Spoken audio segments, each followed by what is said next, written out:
and we accept it. That's beyond a reasonable doubt with regard to proving the elements of the charged offense and the lesser included offenses, if you get that far, and also beyond a reasonable doubt to disproving the justification in this case. And I'll talk about that in just a minute. That's in the charge that the court just gave you.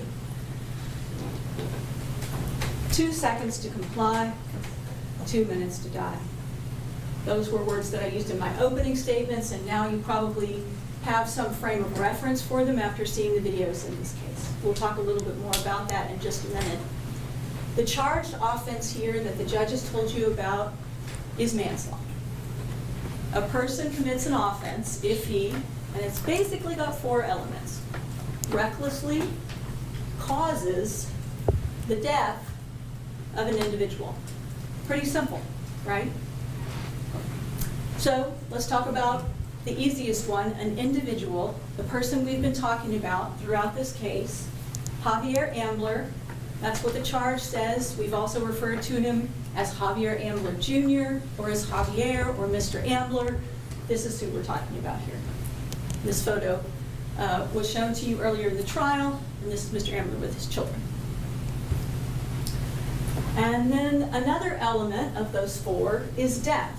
This is another one that isn't that complicated in this case. You've seen videos depicting what happened here at the scene. You've also seen a video, you may remember, from Deputy Rachel Carter, now known as Rachel Lentz. Very early on in the trial, one of the first witnesses, she had her body cam on. She arrived at the scene. She caught some of the action at the scene. She sees the tasers, as you may recall. She marked some cartridges at the scene from the tasing. She also went to the hospital. Do you remember that? She went to the hospital and her body camera captured the things that happened at the hospital. She was supposed to capture the probes, remember, pictures of them before they were taken out of Javier's body, but she couldn't do that because the doctors were trying to save his life. Remember that? And then she ended up collecting a couple of probes and a cartridge, some wires from the scene, and her body camera caught a video of the doctor declaring death, as I recall. So you have that in your evidence before you. We also have the medical examiner's report, autopsy photos. I apologize, those can be very disturbing. Del Seaton medical records reflecting what happened there that night on March 28th of 2019. So one of the things that we have in this case that we talked about also in jury selection is we have manner and means stated in the indictment. So we have more than one way that the actions we're talking about could have occurred. In this case, we have more than one way in which the forcible restraint acts or manner and means are alleged to have occurred in this case. And we talked about this at jury selection, but you have to be unanimous about causing the death and recklessly and an individual. But you don't have to be unanimous about whether it was any one of these enumerated manner and means, what we call manner and means. So I'm going to go through them now. So the indictment states, did then and there recklessly cause the death of an individual, Javier Ambler, by striking with a conducted electrical device. We're talking about tasing. There's been a lot of talk about tasing in this case, and you've seen evidence of it. By seizing the back of Javier Ambler with the defendant's hand. By seizing the hand of Javier Ambler with the defendant's hand. By seizing the arm of Javier Ambler with the defendant's hand. By seizing the head of Javier Ambler with the defendant's hand. By pinning the back of Javier Ambler with the defendant's knee. By striking Javier Ambler with the defendant's knee. And by restraining Javier Ambler with the defendant's handcuffs. Those are the different manner and means that are provided for that you will find in the charge as well. And what we're saying is, in this case, what you have to be unanimous about is that these defendants, each of these defendants, caused the death of Javier Ambler with regard to one of these manner and means. You don't have to agree on which one it is.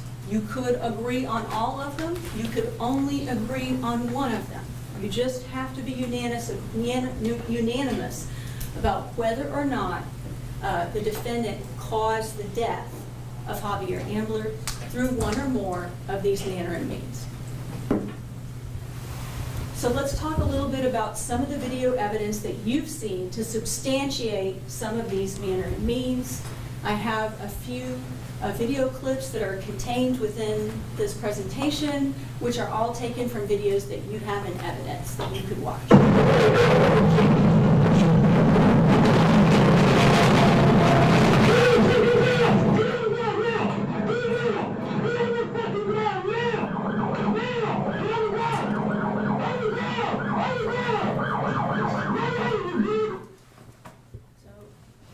Our first deployment of a taser in this series of events.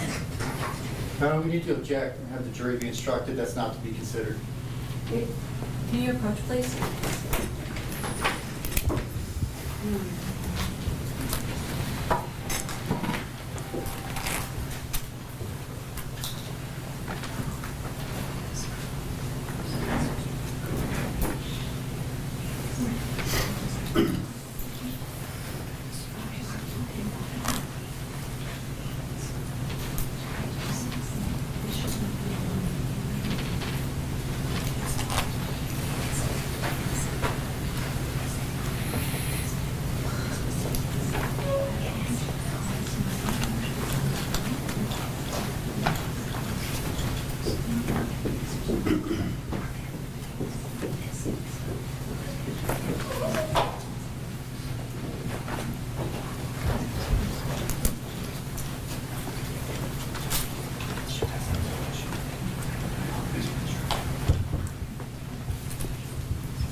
To be clear, that initial taser strike alone is not to be considered in isolation as a manner and means. Okay, that should not be your manner and means specifically that you agree on in this case. I am showing that as part of the criminal transaction that occurred in this case and the first tasing that occurred, so that you have context for the rest of the interaction.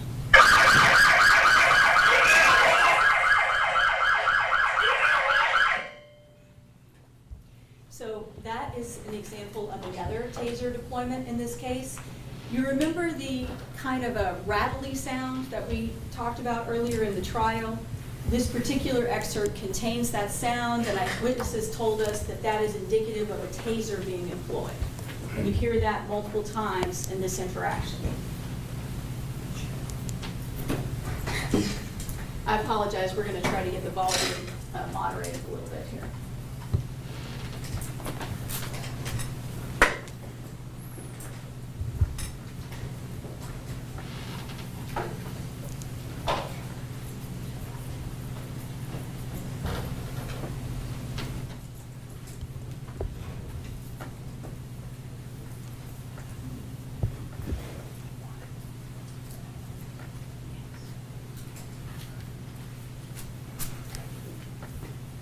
And here is another example of some of the conduct that we're talking about with regard to manner and means.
So this one is an example of use of a foot, a knee strike, and another tase.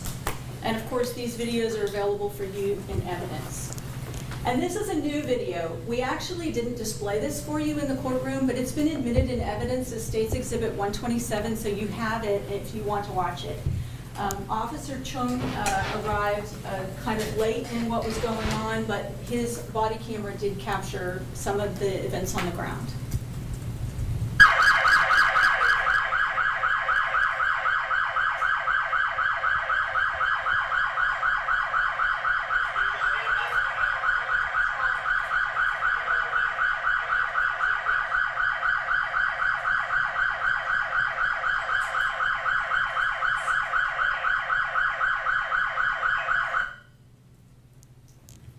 So those are some examples of things that you can look for when you go through the videos. There's some other evidence that you can view, of course, the medical examiner's report, photographs, testimony of witnesses as well, to decide whether or not you are in agreement on one or more of those manner and means. I want to talk a little bit about what we call, as lawyers speak, is law of parties. And it's also known as criminal responsibility for the conduct of another. And the law provides that acting with intent to promote or assist if a party solicits, encourages, directs, aids, or attempts to aid another person to commit an offense, then that person is criminally responsible for the other person's conduct. What this means is, and you may recall during jury selection, I had a slide with Bonnie and Clyde on it. This is basically, the point is, if two people are acting together and they have the necessary intent and they're encouraging and aiding each other, then they're parties to the offense. And each of them is responsible for the actions of the other. So I want to tell you that because when you're evaluating manner and means, you can, if you find that people are criminally responsible for each other's actions, you can find one of them is responsible for the other person's actions, and vice versa.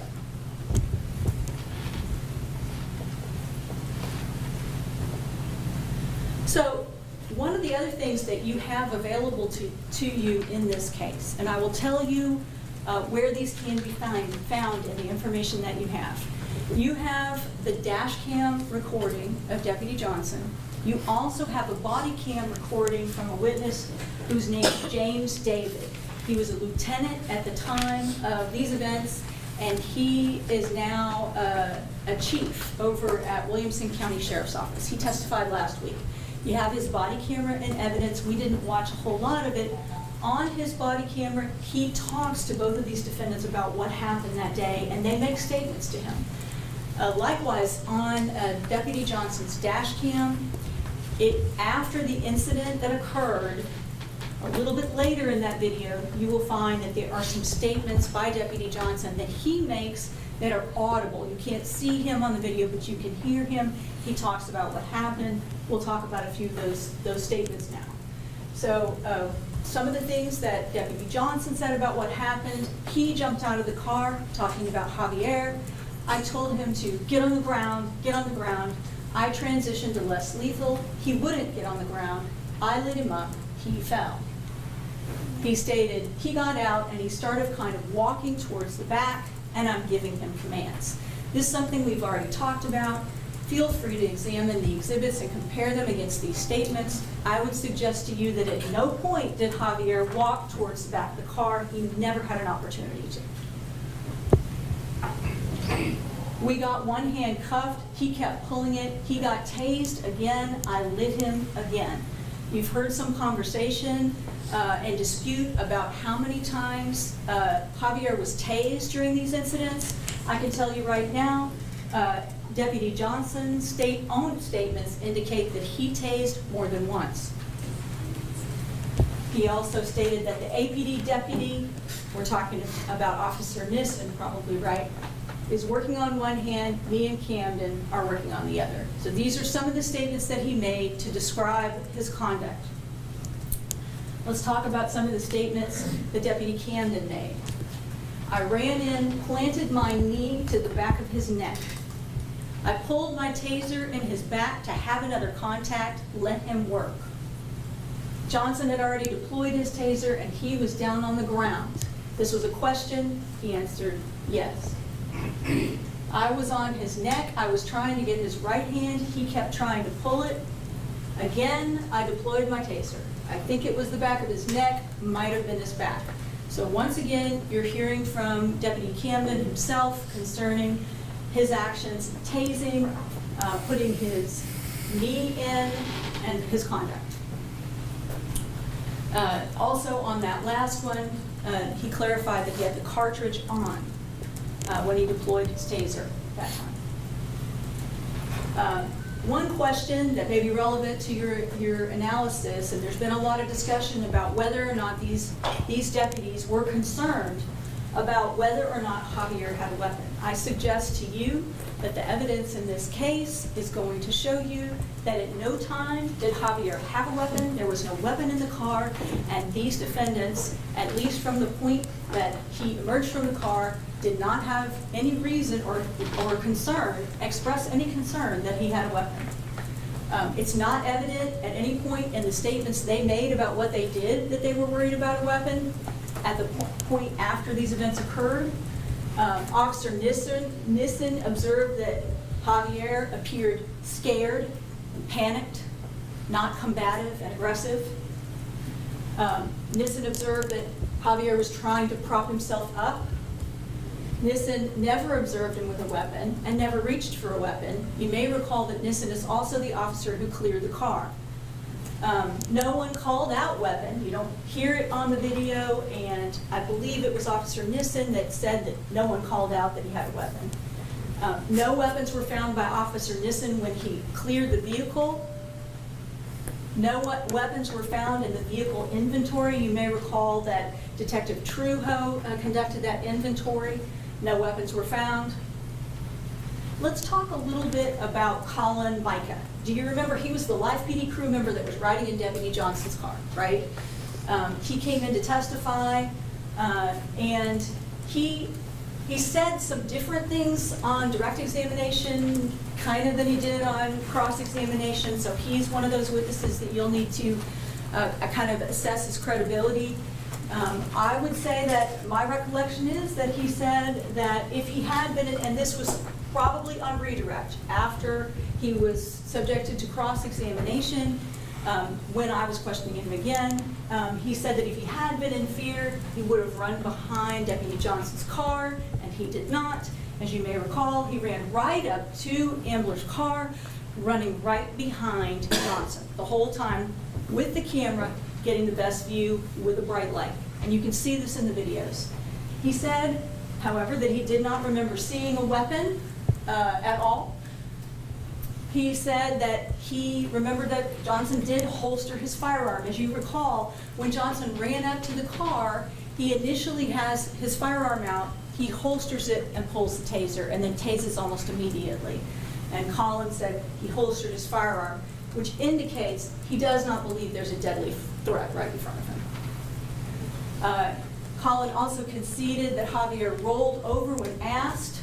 You may recall initially he said he was resisting the whole time, and I pressed him on that. We looked at the video a little bit, and I said, look, was he asked to roll over? Did he roll over? He said yes. I asked, was he asked to bring his arms behind him? Did he raise his left arm? Yes, but a deputy pushed it back down, and then we talked about the right arm being raised by Ambler. So he also agreed that initially he was given 2 or very few seconds to comply with Deputy Johnson's commands. And this would have been very difficult, I believe, that you can use your common sense to decide based on Javier's size, which was self-evident to the deputies when they arrived. Let's talk a little bit about causation. It's a big deal in this case. We talked about it at jury selection. The law is a little bit confusing, but it's one that we have to ask you to interpret. So the law provides that an actor is criminally responsible if the result, in this case, the death of Javier, would not have occurred but for his conduct. We're talking about a defendant now. Operating either alone or concurrently with another cause. In this case, one of those might be the pre-existing medical conditions like congestive heart failure that we've talked about. Unless the concurrent cause was clearly sufficient to produce the result and the actor's conduct clearly insufficient. So that's some of the language that we've talked about. We'll be asking you to try to interpret it in this case. As a shorthand, we talk about but-for cause. Were the actions of these defendants the but-for cause of the death in this case? That's what we're thinking about when we talk about that causation element. So some of the evidence we would ask you to look at in making this decision would include the medical examiner's report. Remember Dr. Keith Pinkard, I think he testified on Monday. He's our chief medical examiner here in Travis County. He worked with another medical examiner named Dr. Lemieux. And they did this autopsy report. They viewed a lot of evidence. They looked at videos. They examined the body. And they stated that the cause of death in this case was congestive heart failure and hypertensive cardiovascular disease associated with morbid obesity in combination with forcible restraint. In combination with forcible restraint. So we have multiple factors operating here. How do we know whether the forcible restraint is the but-for cause? This is an important component. He designated the manner of death as homicide. Now, he did say that is a non-legal classification. It doesn't assess intent. Homicide is an administrative classification used by medical examiners. It doesn't assess the intent of the actor, and it doesn't mean that we have someone criminally liable just because somebody put homicide on a medical examiner's report. That's true. However, the testimony of Dr. Pinkard and also the testimony of Dr. Michael Freeman. Remember Michael Freeman from last week on Friday? He's the forensic epidemiologist, Fulbright fellow, really accomplished guy. They both testified about what homicide means in this context, and it means that the death has resulted at the hands of another person. And it also means that that person committed one or more volitional or harmful acts and that they were directed at the victim. So that is an essential component of the medical examiner's report, which you have in evidence and you can refer to, and I suggest to you it's an important consideration to you in deciding about causation in this case, which is an important issue that you have to determine. I would also direct you to some of Dr. Pinkard's testimony. He basically said there was no way to separate the forcible restraint from Javier's death. Javier did not die at home from his diseases, he pointed out. He didn't die at home from his diseases. He died at this moment after being subjected to forcible restraint, including multiple tasings.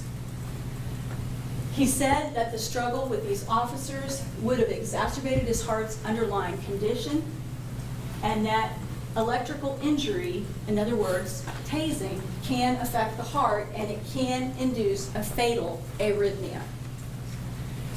He also stated, when asked about Javier initially emerging from the car, that if he was walking and talking, he was not experiencing sudden cardiac arrest. So you can look at the videos and you can decide for yourself whether that was the case. Other evidence of causation that you might want to consider, the testimony of Javier's sister, Ms. Moore, and also Ms. Betia. They talked about Javier's pre-existing conditions, hypertension, congestive heart failure. He had some issue with his legs, if you might remember, some swelling and some lesions on his legs. These were associated with his congestive heart failure. But they said he was dealing with these things. He had prescriptions. He was still actively engaged in life with his family and doing active things with his kids. In fact, he even took care of his 3-year-old, Joel, 2 days before March 28th of 2019. Michelle told you that. So the man was, he was vigorous enough at that point and healthy enough at that point to care for a 3-year-old, and anyone who's ever cared for a 3-year-old knows that's no small feat. Jacob Palmer, he was the EMT in this case that testified. He said the evidence at the scene showed cardiac arrest, and it was not likely caused by the car wreck. A couple of witnesses talked about the fact that the front airbags didn't deploy in the car wreck, and if you look at the pictures from the inventory, you'll see that the front hood of the car wasn't crushed in. So they decided that the cardiac arrest was likely caused by something that happened after that final impact. Also, we talked about Deputy Carter and what she collected from the hospital. Briefly, I want to go back to Dr. Michael Freeman because I think his testimony is super important, especially when you're thinking about deciding the issue of causation. Dr. Freeman talked about the pre-existing conditions, and he said all those, the hypertensive heart disease and the hypertension and those other disease processes that were going on were there for years before this restraint. And it's important to also look at the timing, the temporal relationship. He talked a lot about timing because restraint was the thing that happened 2 minutes before the death, okay? Restraint was the thing that happened 2 minutes before the death. He also specifically, he said as a forensic epidemiologist, causation is one of the things that he studies. And he talked about the fact that this but-for causation, he said if you're talking about the but-for standard, this man is not dying when he gets out of the car, and then he's dead a few minutes later after having force used on him in a variety of ways. So he's addressing the forcible restraint and saying it is the but-for cause of Javier's death. Additionally, when I asked him what did cause Javier Jr.'s death on March 28, 2019, he said the actions taken by the officers from the first taser until the time that he became unresponsive, including the additional taser shocks, the restraint, and the preventing him from actually being able to hold himself up so that he was not compressing his abdomen to his diaphragm. Remember, he talked a lot about how Mr. Ambler would, with his pre-existing conditions, if forced flat on the ground, would have not been literally not been able to breathe. He was struggling to breathe, and when he said, "I can't breathe," he wasn't kidding. He could not breathe. Tasing and in-custody deaths. This was an interesting factor. Dr. Freeman has actually studied over 150 in-custody deaths in detail. That's part of his expertise. He said that over half, maybe 60%, did involve tasing in some way.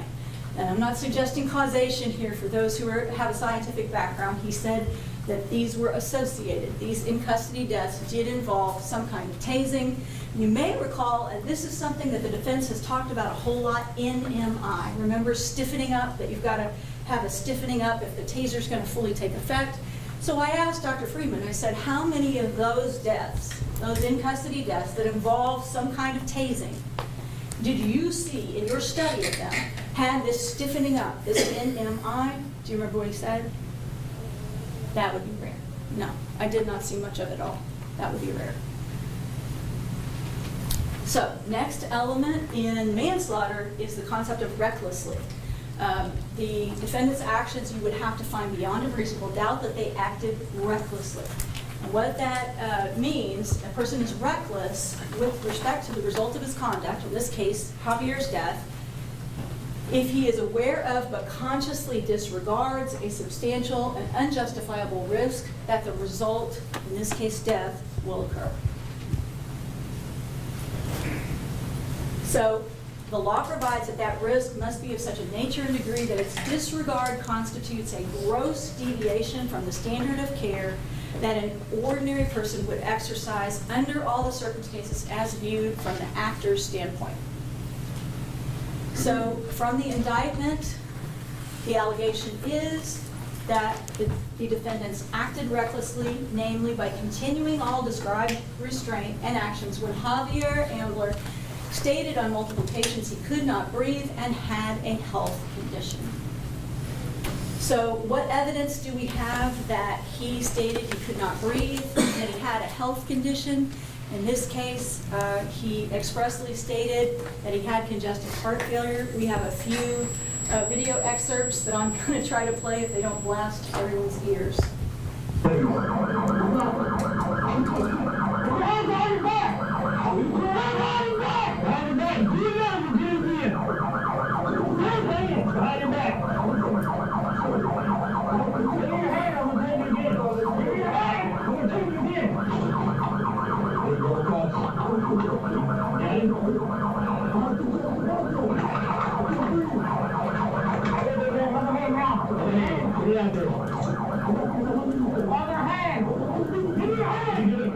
I need you to comply.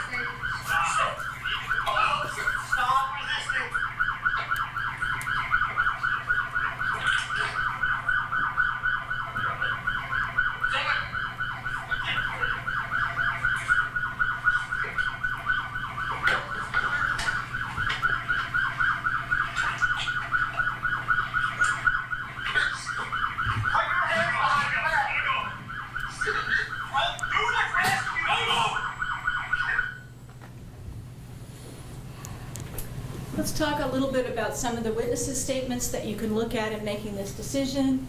You remember Ruby Tarzian? She's one of the live PD crew members. She was riding in Deputy Camden's car. She stated that she heard Javier say he had congestive heart failure, and she heard it multiple times. And she heard it from sitting in the car with the car window rolled down. And that's not the car even that was closest to this encounter. She was in Camden's car, not Johnson's car, which was closer. So she heard it from the car. Jeff Moriarty said that he had COPD. Maybe we have a memory issue there, or maybe at some point he said he had COPD. I didn't hear that. Let's talk a little bit about the whiteboard, because we mentioned the live PD crew members. I want to suggest that if you want to take a look at this, it states Exhibit 100 in your materials. This is the place where the two departments, Williamson County Sheriff's Office and Austin Police Department's SIU, divided up the tasks that each of these agencies would do. And I told you when we started this trial that we may have some questions at the end of it. Certainly not all the evidence that you wanted to see may be in front of you right now. I ask that you consider the exceptional circumstances that occurred in this case and the evidence that this whiteboard provides in terms of divvying up tasks, and also consider, please, the testimony of Detective Trujo and all of her attempts to get the relevant evidence. I believe that also you do have, despite some of the evidence that you don't have, you do have sufficient evidence to reach a verdict beyond a reasonable doubt in this case.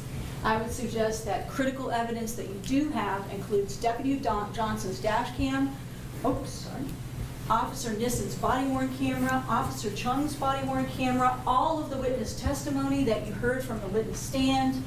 I want to direct your attention also to those taser logs. You remember the taser logs? We talked about the tasers, the serial number. We had a couple of witnesses last week that matched up the serial numbers with those taser logs. Those show the deployments of the tasers on that day. 2 deployments for each of the tasers.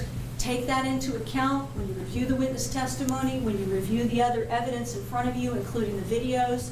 Think about those taser logs. Also, we have the medical examiner's report. It details a lot of injuries in addition to the conclusions about the cause of death and manner of death. If you have any concerns about the toxicology, that's where you can find it. I would suggest to you that multiple witnesses testified that that was not the but-for cause of his death or had any role in it. And finally, the expert testimony. I think you have some great experts that testified for you to take into account in your analysis. We sure hope that you will look at the testimony of Mr. Roger Clark, a 27-year veteran of the Los Angeles County Sheriff's Office, the testimony of Dr. Michael Freeman, internationally recognized forensic epidemiologist, and Dr. Pinkard, our medical examiner. I want to remind you also of some testimony from Detective Trujo, the lead detective in this case, and she documented that Javier Ambler stated several times, "I can't breathe, I'm not resisting," and also that he stated he was dying. And we also have the statements of Deputy Johnson, who did say that he had heard Javier saying, "I can't breathe." He said he was fighting us, but he acknowledged hearing it. And then at another point, he said he was talking to me like, "I can't, I'm not going to, I can't breathe," or something like that. I would suggest to you, if you evaluate Javier's statements on the videos, I think you may not find all of that, but you will find the part about "I can't breathe" probably 6, 7 times. Taser training. I think this is relevant to your analysis that both of these defendants had been trained in taser use. You have the TCOL training records in evidence here. So if you're curious about when they received that training, take a look at those records. Both of them, I would suggest to you, received training within the previous year before this incident occurred. If you need the code, it's 3347 or 3344. And this is in the tasing records, or the training records of TCOL that you can look in. You also heard the testimony of the defense called Anthony Ramirez. He is the trainer at Bastrop County Sheriff's Office, and I believe he stated that he had trained these defendants, at least Deputy Camden. He also interestingly mentioned that after 20 years of working a lot of it patrol on the street, he had never once, as a taser trainer, used his own taser on the street. Yet these defendants used theirs 3 or 4 times in this incident. Other law enforcement testimony you might want to look at, Sergeant Gilbert from APD, he was one of the officers. He had worked on downloading the information from the tasers. He said, "It is not my position to delay medical care." When discussing how he would handle a subject who was in medical distress. Officer Nissen also said that he was trained to treat people who are morbidly obese carefully. And I will note also that Officer Nissen, the evidence showed, never unholstered his taser during this interaction. The defense called these 2 witnesses. Some of the issues that they talked about, subjects with pre-existing injuries, medical conditions, should not be tased. Do you remember when we had the tasing demonstration? We discussed the fact that Mr. Irvin, who was getting tased, had to sign a medical release. Why did he have to sign a medical release? Because that is really dangerous. And Mr. Bloodworth talked about some of the reasons why you have to sign a medical release. There's dangers from potentially falling. You know that Mr. Irvin had 2 spotters. He weighs, Mr. Bloodworth estimated, about 150 pounds. He had 2 spotters to keep him from falling. Javier didn't have any. And he weighed over 400 pounds. Ms. Taylor, the state has 20 minutes remaining. Okay, I'll wrap up quickly. Thank you.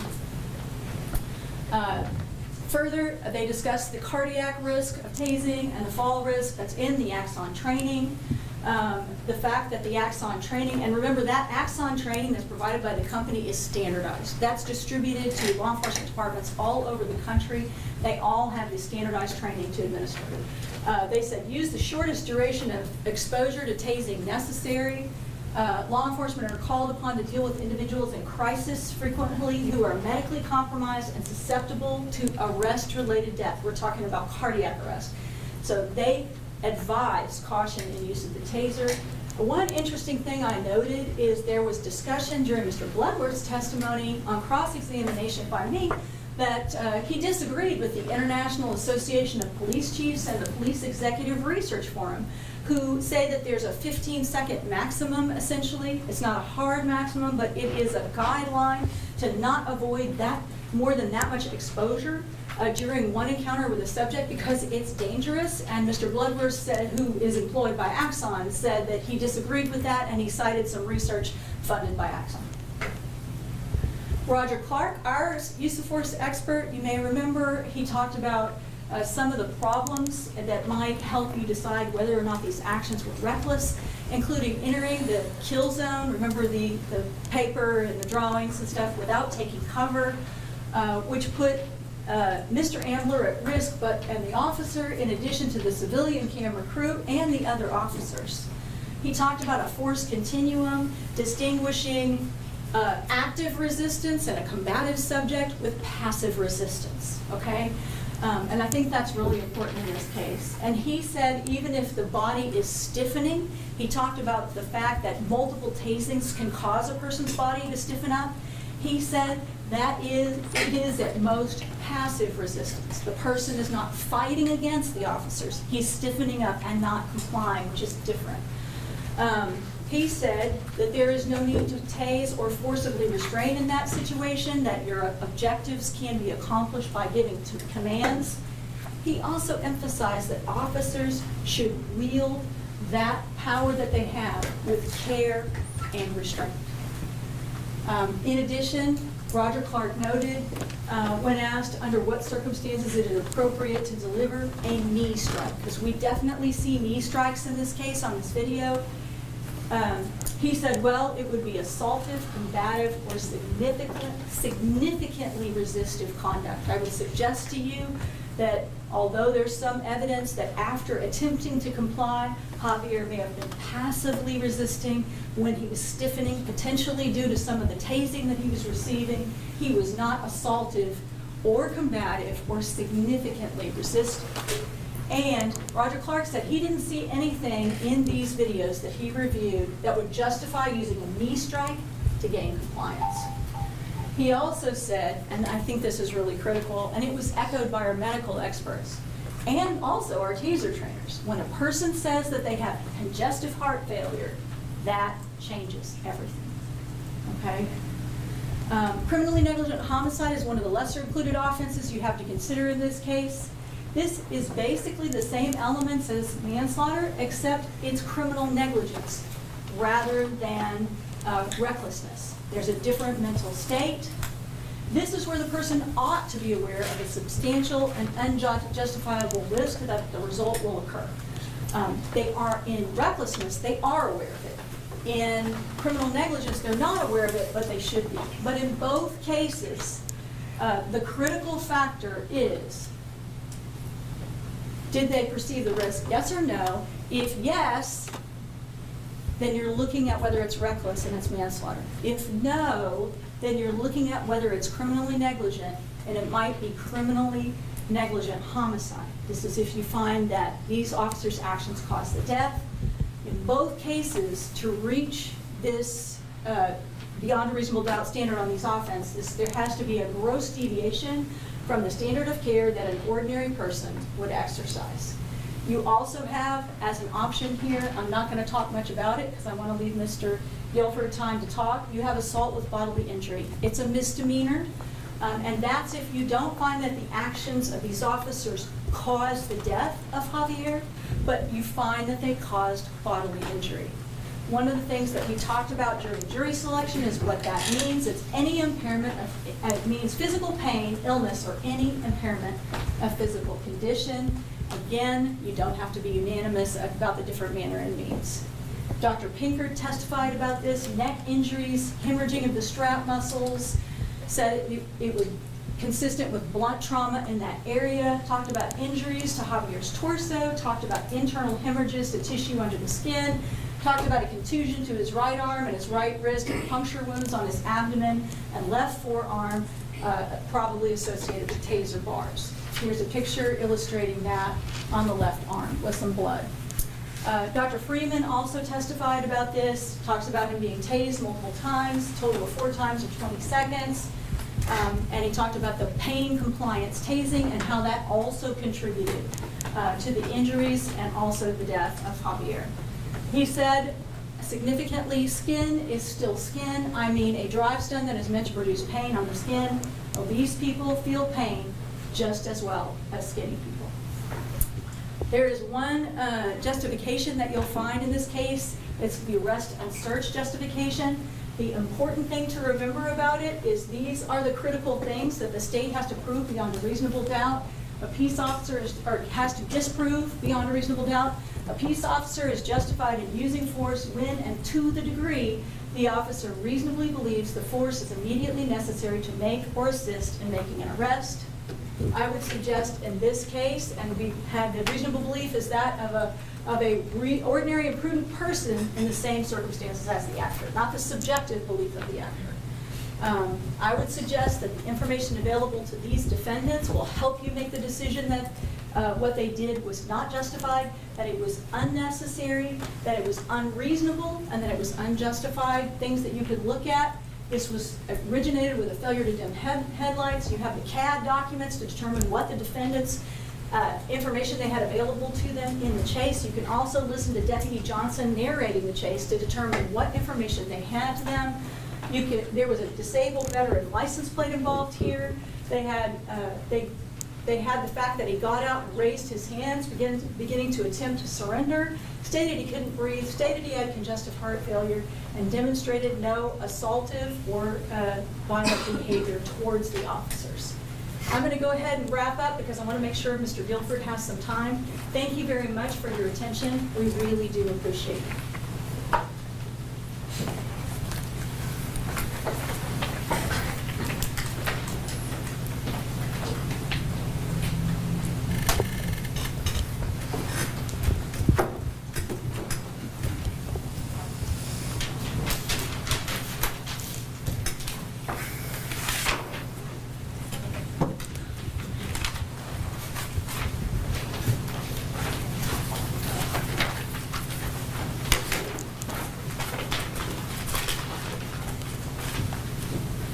Okay, please report. Jury instructions that you just heard twice for both of our clients are obviously dense and they're complicated. Between the attorneys in this room, including the judge, we spent 4 hours yesterday and 3 hours this morning hashing through those. So it's tough for us. It's undoubtedly going to be tough for you. And on that point, we have prepared something to assist you. This is a flow chart. We've noticed some of you have been taking notes. You are free to take notes again at this point. And if any of you think that this may help, I'm going to stand here and I'm going to watch. And if anybody would like to jot that down or copy it, I'm going to let you do that.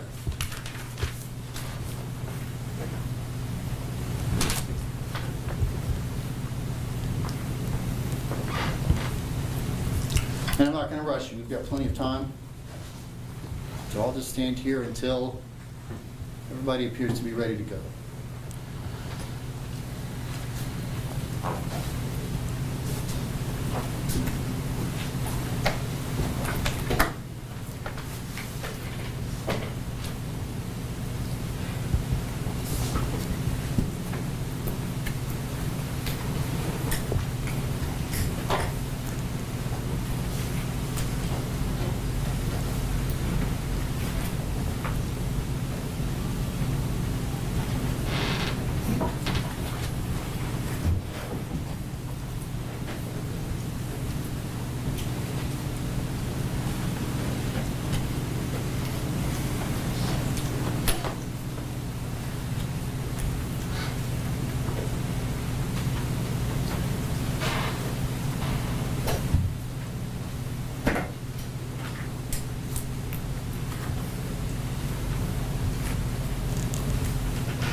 Of particular importance is the first question.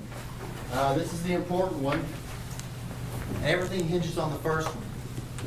Did the state prove to you, beyond a reasonable doubt, that the defendant's acts, and we're talking both Mr. Johnson and Mr. Camden, were not a justified use of force by a peace officer making an arrest?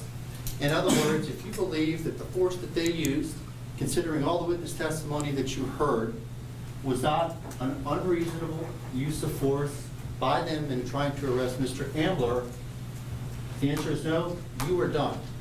You are finished. It is a not guilty of all counts. That's it. You don't have to talk about anything else anywhere in the jury charge if you think the force that they used was reasonable under the circumstances. Now, the rest of the flow chart, of course, proceeds in the event that one or more of you think that the force that they used was unreasonable.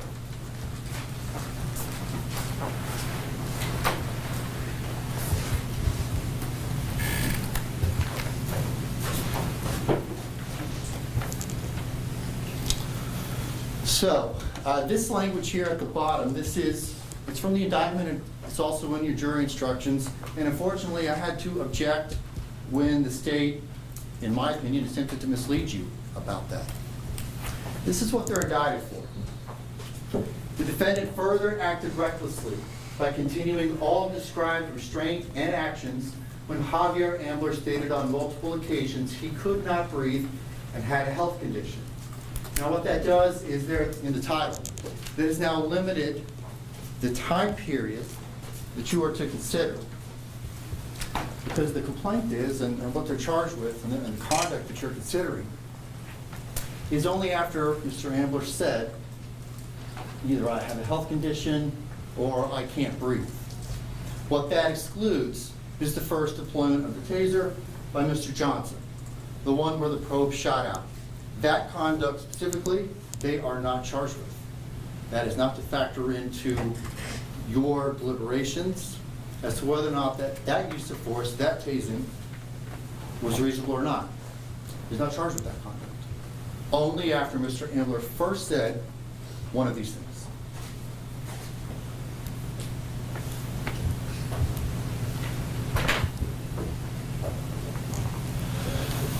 As a criminal defense attorney, you could probably assume that a lot of the people that we represent are guilty. And maybe they're guilty of the crime charged, maybe they're guilty of something else, but, you know, they came into my office for a reason. And we take those cases to trial, just like any other. The scariest cases, the ones that keep you up at night, are the ones where your client is innocent. Those are the hard ones. And we know that sometimes innocent people are convicted. And when that happens, it's frequently the case that it's because of what the defense attorney did or didn't do. If a person is innocent, they should not be found guilty, but if they are, we're gonna take responsibility for that. Maybe that's fair, maybe it's not. But that leads into my point, which is the tasing.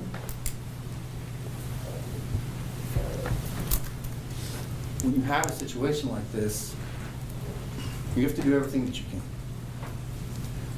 including signing up to be tased in front of the jury, and you have to deal with that. And if I hadn't done that, and they're found guilty, and there's something else I could have done, even if it involved 5 seconds of excruciation, how am I going to deal with that? So, you did it. We sat here, I got tased, and you saw it. Now the point of that was to show that's what it looks like when somebody gets tased. You all got a front row view. You saw how my body reacted to the electrical current going through my body. You got to see the seizing. You got to see the muscles contract. You got to see me go up on my toes, my head go back, none of which I felt at the time. But that's the control. So if this is a science experiment, that's the control. I was in control. This is what it looks like when a person gets tased. So the point here is contrast that with what you saw in the videos. For the second, third, and the fourth deployments, did you see Mr. Ambler do any of the things that you saw me do? Obviously, the answer is no. None of them. He's fighting the entire time. He's moving. He's rolling around. He's able to talk. And the importance of that is they weren't effective. Despite their attempts, despite the training, they just didn't work. Mr. Ambler did not seize. He did not appear to be in pain. They appear to have no visible effect. The medical examiner testified no marks indicating that any of that was effective. So if we exclude the first tasing, because it's not under consideration, look at the second, third, or fourth, there's literally no evidence that any electrical current went through his body. They're charged for, in part, tasing him during this time period, but you just heard no evidence that it actually worked. The logs, the charts that you saw, they just indicate when a trigger is pulled. Nothing on those documents indicate anything other than that. They don't indicate it was effective. They don't indicate current went through his body.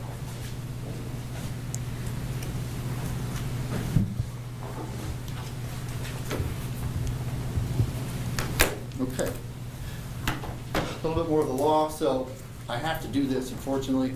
Recklessness and criminal negligence.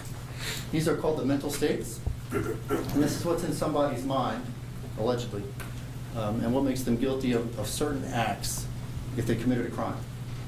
So a person acts recklessly, and this is taken from your jury instructions, or is reckless with respect to the result of his conduct when he is aware of but consciously disregards a substantial and unjustifiable risk that the result will occur. The risk must be of such a nature and degree that its disregard constitutes a gross deviation from the standard of care that an ordinary person would exercise under all the circumstances as viewed from the actor's standpoint. So, the yellow words we got to break down a little bit. First, person is reckless with respect to the result of his conduct. These first yellow words mean the death of Ambler. So, with respect to Ambler's death, there's a connection there. When he is aware of or consciously disregards a substantial and unjustifiable risk that the result will occur. What the state has to prove to you, all of which beyond a reasonable doubt, was that Mr. Johnson and Mr. Cannon were aware of but consciously disregarded a substantial and unjustifiable risk that Mr. Ambler would die. So, applying it here, they have to prove to you that they knew there was a substantial and unjustifiable risk that he would die, and they ignored it.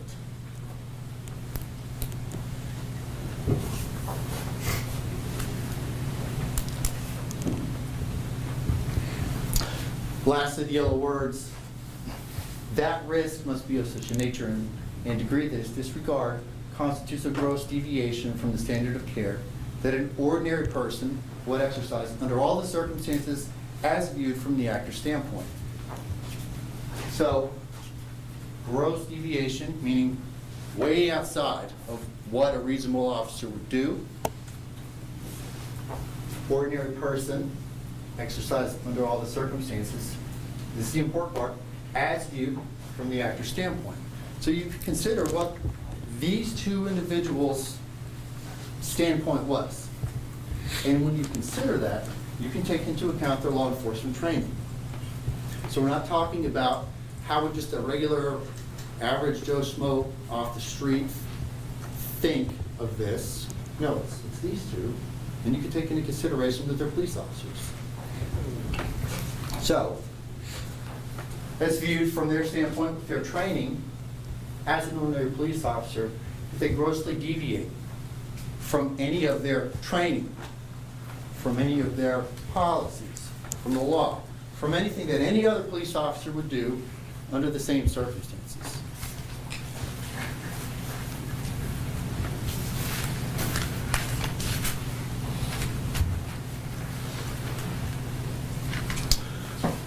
Now, for criminal negligence, so that's criminally negligent homicide, the only difference here is this part, be aware of. So for manslaughter, this is the original indictment, they have to be aware of the risk that he would die and ignore it. For criminally negligent homicide, it's one step below. I don't have it up here, I'll just tell you. It means they didn't know, but they should have known. In other words, they didn't know that wrestling Ambler and getting him into handcuffs would kill him, but they should have known that. So that's the one step lower for the next lower crime. And then assault, that removes the causation part. So for assault, we're not talking about Ambler's death at all. We're just talking about when these police officers followed their training and they wrestled Mr. Ambler and they grabbed him and they tased him, tried to tase him, the second, third, or fourth time. Were those actions alone assault? No, obviously they're not assault. Police officers get to do that within the bounds of the law. And what's reasonable or not comes from training, experience, prevalent standards.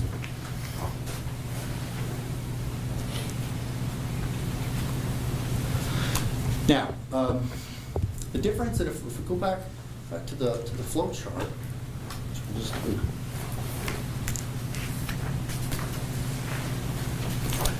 For any of the three offenses, manslaughter, criminally negligent homicide, assault, it's still the same analysis.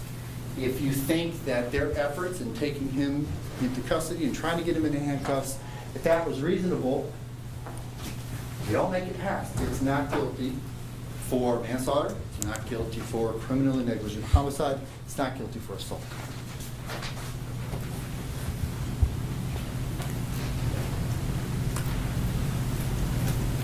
All right, so let's talk about this aware of but consciously disregards the substantial and unjustifiable risk that the result will occur. Here the evidence is, well, but Mr. Ambler said, I have a heart condition. I have congestive heart failure. I can't breathe. So that's the evidence that the state is giving to you to show they knew he would die. They knew there was an unjustifiable risk that he would die if they proceeded to get him into handcuffs. Now, Dr. Freeman, the state's expert, right, I made a little show about this. I asked from there, can you tell whether I have congestive heart failure? No. Came up and stood here. How about now? No. Came up to him. All right, I'm closer to you. Can you tell whether I have congestive heart failure? No. I turned around, changed it again. I said, what if I tell you I have congestive heart failure? Can you tell? No, you can't tell. State wants you to think that these officers were aware that Ambler had congestive heart failure. They're literally alleging that they were qualified to diagnose him with this and knew that he had it and knew that if they continued, he was going to die. State's own expert can't do that. And of course, it's absurd, right? You can't tell that. That's why you go to the hospital. You have tests. You have electrical tests. You have blood tests. This is how we know whether a person has congestive heart failure. It's not just because they say it. No reason to think that. State's own trained medical professional couldn't do it either. Now, there were some things I think that the deputies, they could reasonably infer from the situation, and one's, the size. He's a big guy. He's 410 pounds. And I believe the testimony was it needed 3 handcuffs to get behind him. And nobody had ever seen that before. I think the officers may have said, he looked like he was going to need 2, but in fact, he needed 3. Now the point here is, this is what they could see. This is what they had experience with. They knew he was big, thought it was going to take 2, but they didn't know it was going to take 3. And they didn't know that until they actually tried. And only at that point did they realize this is not going to work and we need 3. Point being, they could tell something by looking at him, that he was going to take some extra cuffs. They got that wrong, they took more, but they can't tell that he has congestive heart failure. They can't tell that he's dying.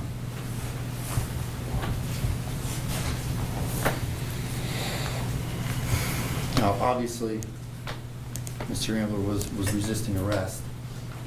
And just like we said in opening, we suspected every police officer took the stand held by either side was going to say he was resisting.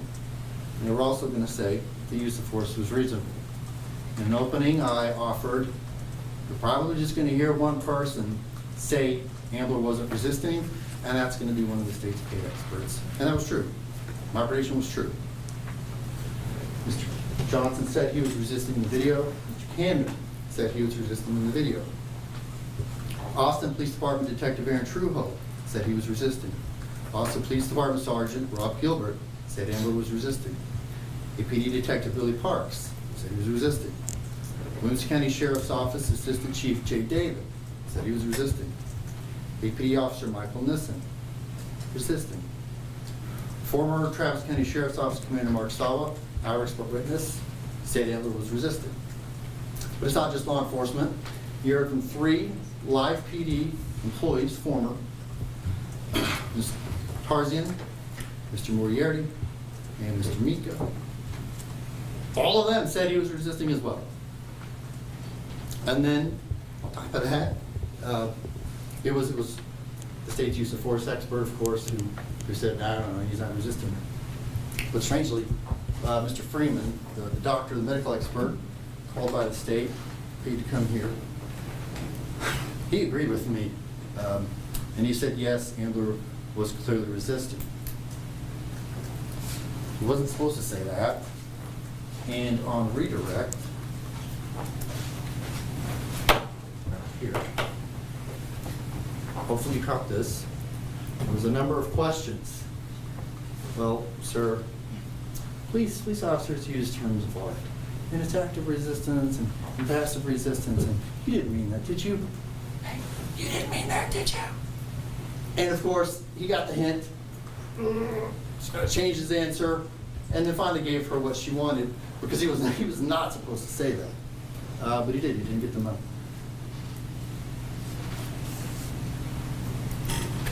Worse than that, I think, was the probes.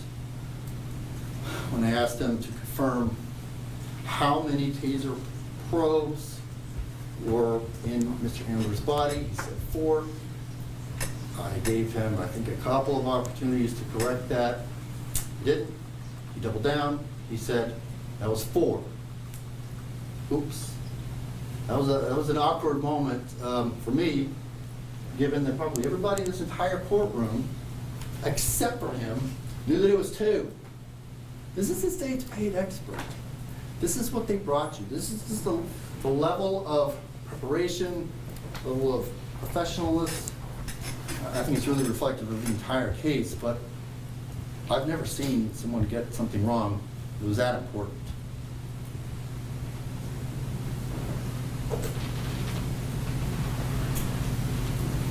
Top of that, person you didn't hear from, the expert use of force witness was not called by the state. Mr. Joyner also told the DA's office Ambler was definitely resisting. No surprise, he was not called by the state. Only person to say not resisting was Mr. Clark. He was last police officer in 1993, over 30 years ago, and paid to come here from California. Now, let's talk about the recklessness.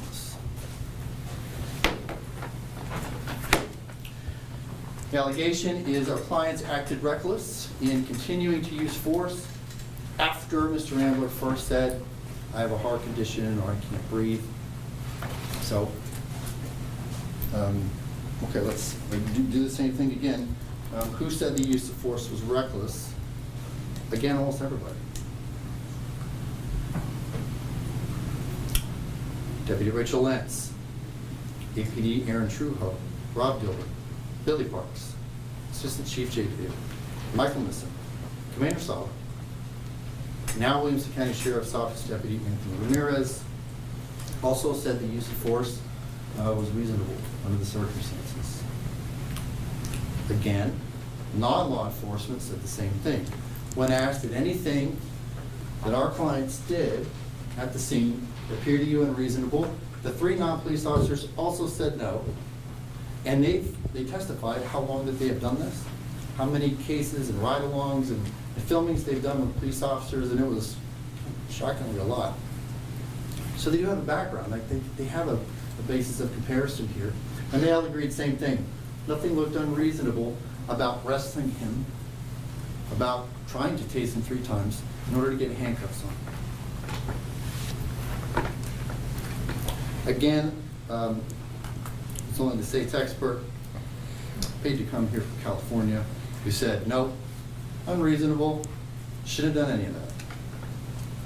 Now, what was interesting about Mr. Clark, I thought, was he never said what they should have done.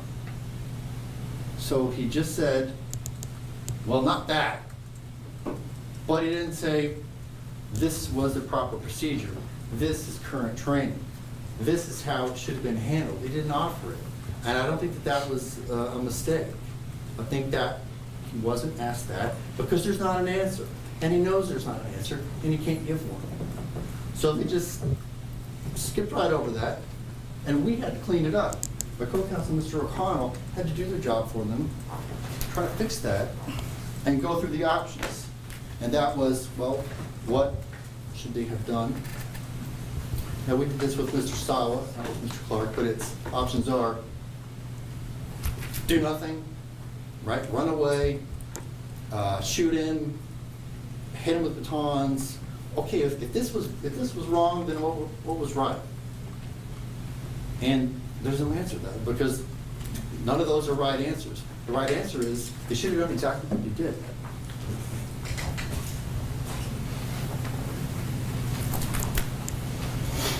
And again, I'm going to stop going through the list, but every witness who was asked this question confirmed when somebody is about to go to jail, and they know it, they will say anything to get out of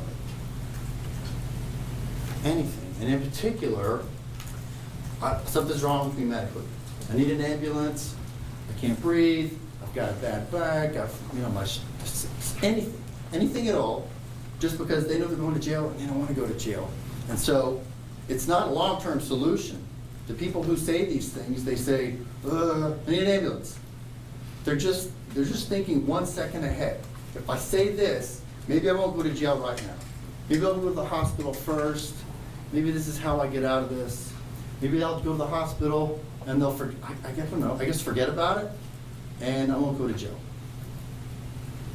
So to the extent that Mr. Ambler is saying, I can't breathe, or I have this condition, this is consistent with the lies people tell that you have heard from witnesses on the stand that happen all the time. You also heard once the cuffs go on, don't need an ambulance anymore, right? And so that's how we know these people are lying.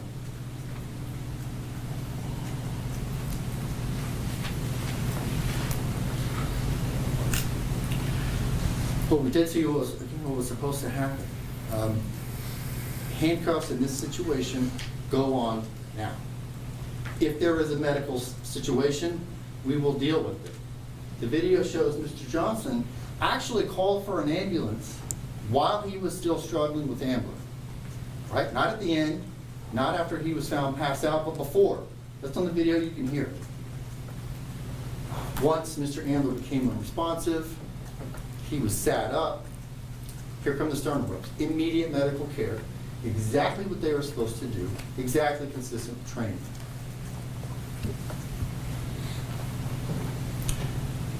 These individuals had no reason to know that Mr. Ambler did in fact have such a serious health condition.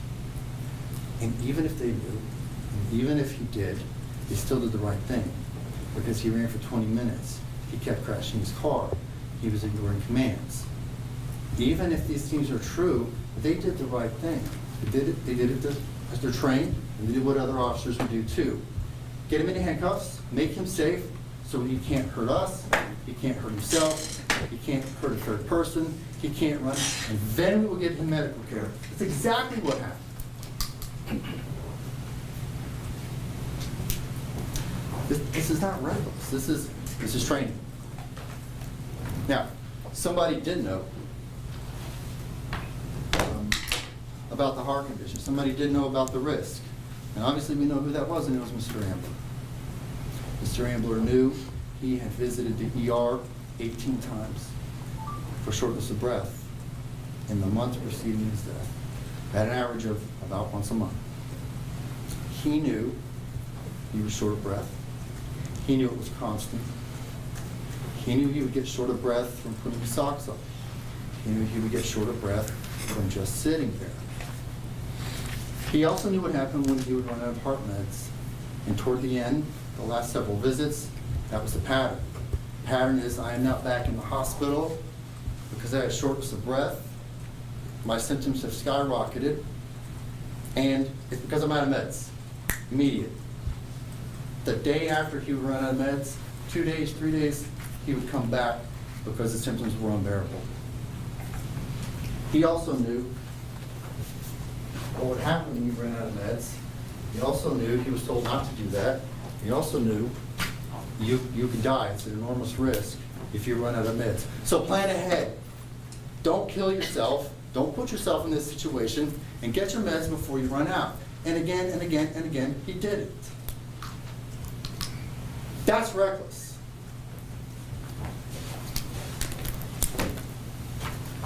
Mr. Ambler knew he could die. He was aware of the risk. He consciously disregarded a substantial and unjustifiable risk that he could die from this. He did that. The state proved recklessness, but it's Ambler's recklessness. And this is not fun. It's not fun to pile on Mr. Ambler, but he knew better. And these men are on trial. They've been waiting 5 years for this. Mr. Ambler knew. And do I feel sorry for him as a human being? Yes. But do I also have to point this out? Yes.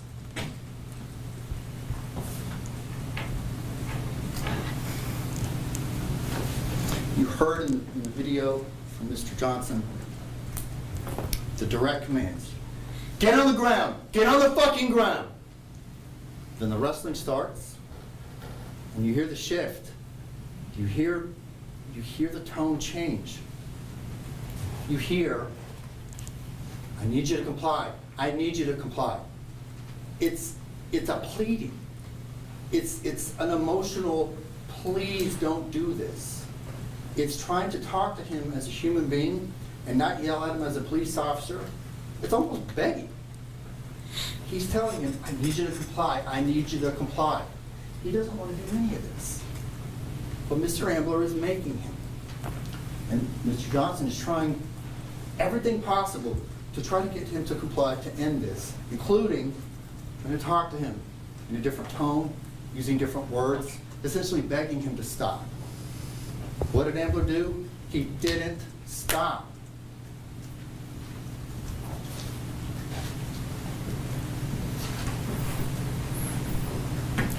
Obviously, I'll tell you I'm not a doctor.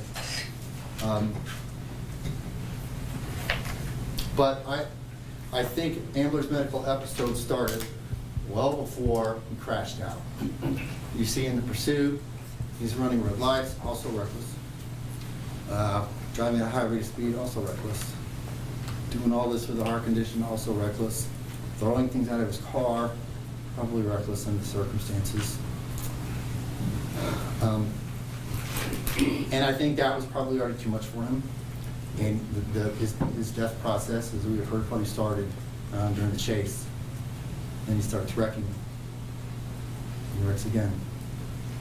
And he wrecks again. At first, he's able to maintain control of the vehicle, but that diminishes as it continues, and the collisions get worse.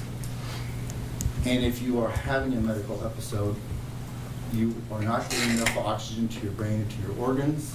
You start to lose motor function, right? You're starting to pass out. You're starting to go into a very serious state, and you start to lose control of a car that you were trying to drive at a very high rate of speed. It crashes, the door opens, and regardless of what Mr. Ambler intended when he got out of the car, you can see it's difficult for him. You can see he's struggling when the door opens, right? So the door could have flung open. He could have jumped out on both feet and bolted. But that's not what he did.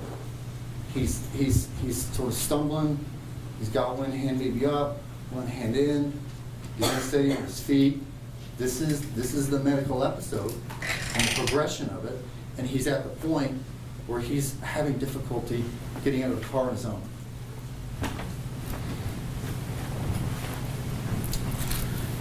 He said he couldn't breathe, by my estimation, only a few seconds after Mr. Johnson first touched him. That short time duration tells you this was a problem long before Mr. Johnson first told him, before he told Mr. Johnson he couldn't breathe. Because if that's not the case, then what the state wants you to believe is that everything is fine, he's living, he's walking and talking, there's no issue here, right? Perfectly healthy. But then, boom, once the hands go on, heart attack, and now he has a medical condition. Well, to make sense of that, we're talking about a few seconds from Mr. Johnson touching him to him saying, I can't breathe. And that doesn't make sense. It wasn't the hands that made him say that. He said it because it was already happening.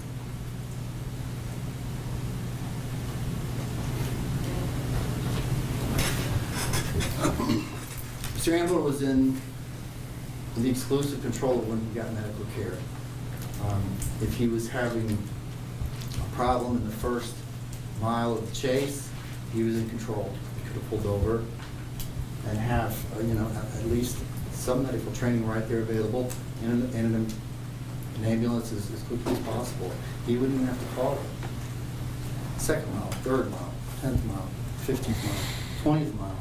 At any point, he could have just pulled over and he could have got medical care. Is he going to go to jail? Absolutely. Is he going to die? Maybe not. He didn't. That's reckless. Mr. Ambler was reckless.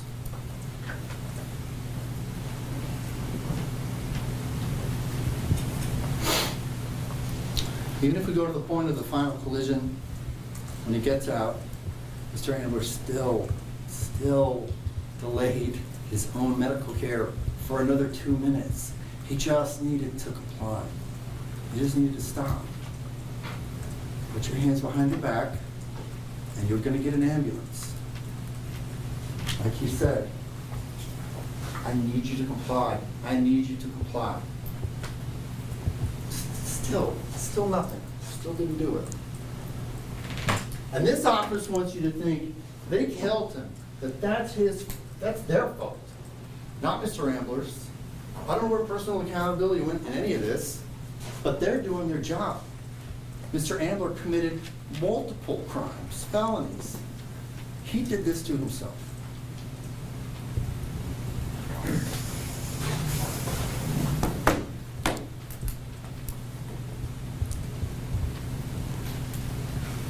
When I'm trying to handcuff somebody, that's not the time that I am going to have a conversation about whether or not these handcuffs are going on. Right, this is just one example of an officer saying, this is not how it works. I'm not going to stop just because you tell me you're having a medical condition.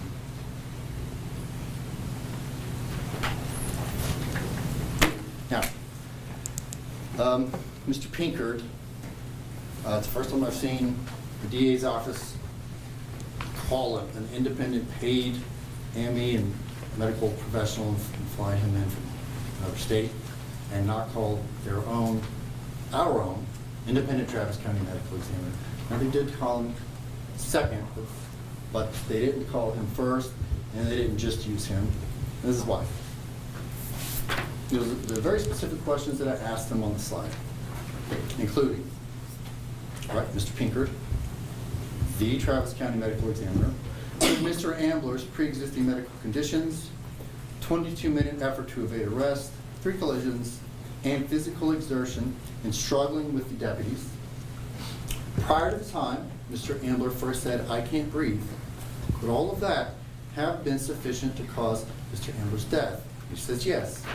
And he wrote it right there in pen, just like he did with the next 4 slides. And with the next 4 slides, I kept removing factors. Okay, medical conditions, 22-minute chase, 3 collisions. Yes, sufficient to cause his death.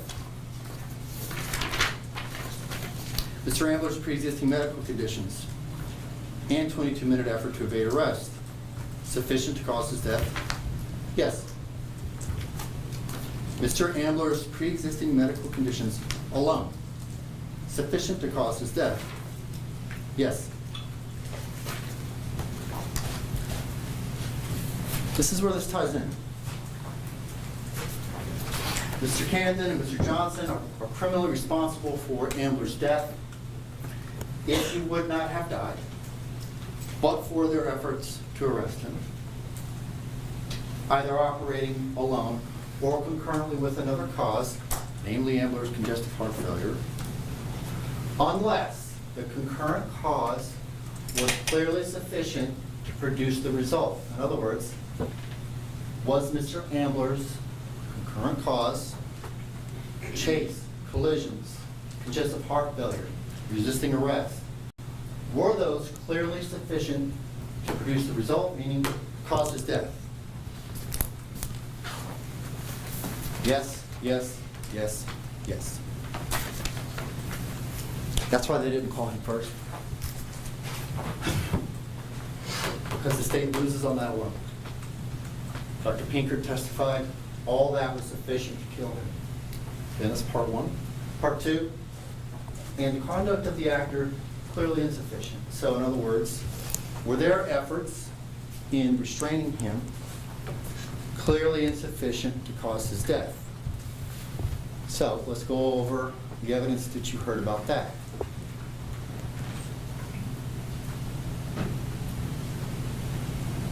That's it. None. You didn't hear any. Is the state's burden to prove beyond a reasonable doubt that trying to tase Mr. Ambler 3 times and wrestling, yes, wrestling with him to get him into custody, that alone, 3 tasings, wrestling match, was that clearly insufficient to cause his death? Nope. There is no evidence. That's on the state. It's a failure. That's another acquittal. What's the second now reason?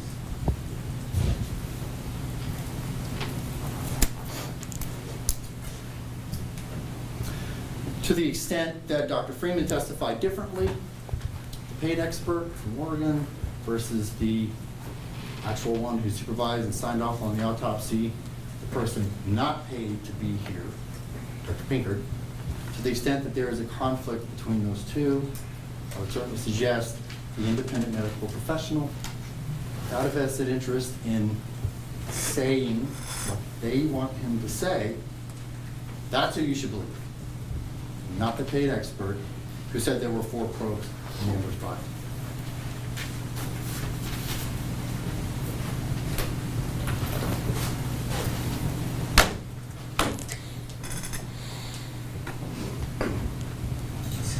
Because of the struggle and restraining procedures that were happening, all of the events that were occurring immediately surrounding his death, that those actions were simply too much for his heart to take.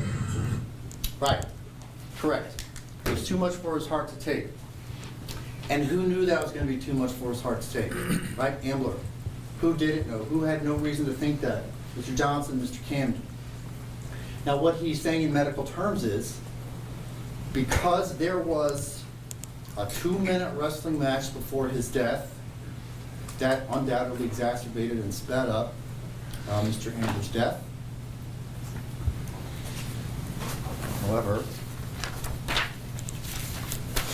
he was not able to say that Mr. Ambler would have lived if they stopped.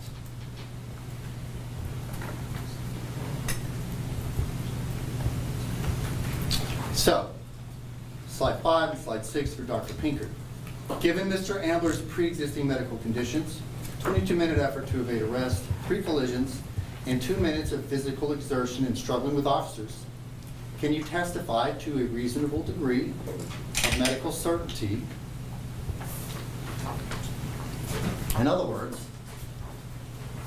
yellow language, right? This is the legal language, but I got to talk to him in his medical language, which means to a reasonable degree of medical certainty.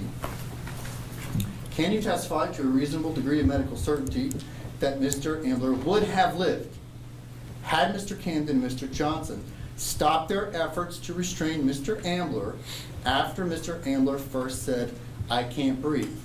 Can you say he would have lived if they immediately stopped? No. In his handwriting, no, I cannot say that. Ties back to the first 4 questions, meaning, no, I can't say that because all the other things were plenty to cause his death alone.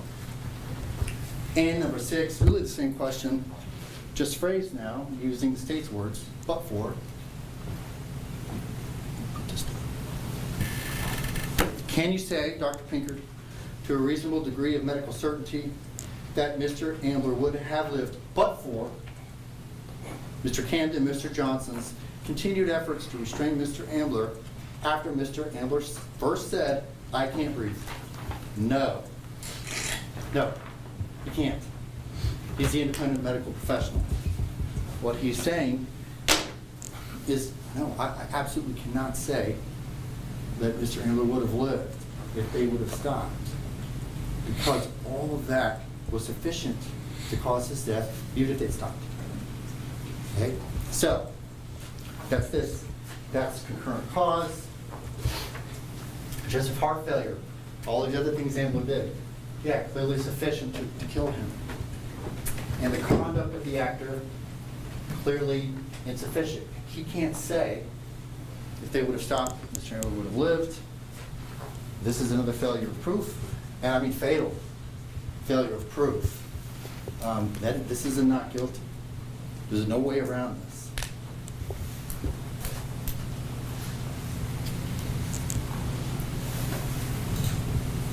All right. I don't want to do this, but I have to. The Texas disciplinary rules of professional conduct, rules lawyers have to abide by, state number 3.09, special responsibilities of a prosecutor. The prosecutor in the criminal case shall, must, have to make timely disclosure to the defense. Excuse me, Judge, pardon me. Isn't the law supposed to come from the court? It's just argument, I'll allow it. I understand why I didn't want you to hear this. Make timely disclosure to the defense of all evidence or information known to the prosecutor that tends to negate the guilt of the accused or mitigates the offense. Live PD footage. Failed to obtain it. Failed to disclose it to us. Ambler had an active warrant at the time of his arrest. They failed to obtain that warrant, and they failed to tell us about it. Failed to give us the visually enhanced video made by Williamson County evidence tech Ron Baldwin. Mr. Ambler had 3 cell phones in his car. That's consistent with the things being thrown out the window. They failed to give that to us. Mr. Baldwin came prepared literally with receipts. He had emails. He was ready to go because he offered, I can give you a visually enhanced video. Do you want that? I'll get back to you. Never did. A minimum, the state's on notice that he can do this. They didn't want it. Why? Because it would hurt them. 3 cell phones. Who knows what's on that phone? Maybe nothing. Maybe nothing that helps you decide this case, but maybe there was. Didn't do that. Didn't pull the data off, didn't see who he was calling, what he was texting, what was in there. Didn't do that. Why? Perhaps most importantly, the Fitbit.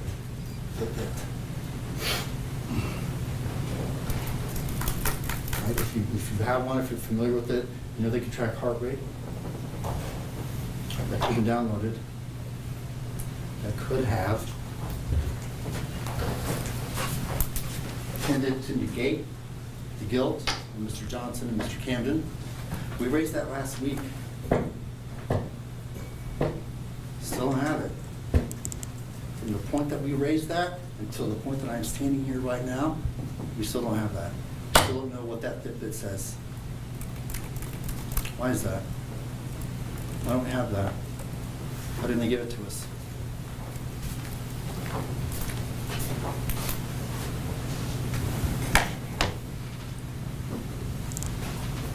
Well, probably the same reason that this DA's office consulted with the use of force expert, who didn't tell them what they wanted to hear, so they didn't call him. Mr. Joyner. Ms. Taylor, in her opening statement, going to try to soften that blow. She knew it was coming. In her words, right? Right now I'm paraphrasing, but it's, you will hear that we consulted with the use of force expert who told us their use of force was legal and justified. Now I'm quoting, and we struggled. Struggled with what? What do you mean struggled? This guy that you trusted, that you consulted with, that you would have hired if he agreed with you, told you were wrong. What do you mean you struggled?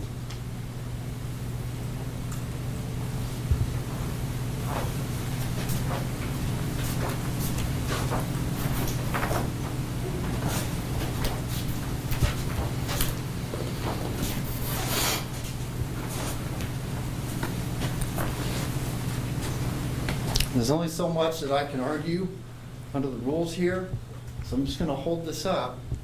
I'm going to remind you what yesterday was and what yesterday was 4 years ago on the same day. Sorry, day before last Tuesday. There's a timeline in here. It's assigned to this DA's office under a certain administration. 16 months pass. A certain important day is in the middle here. And then shortly after, indictment. I'm hoping you can understand the point that I'm making here.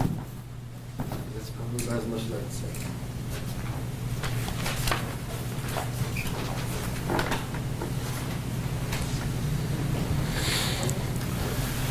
Struggled with what?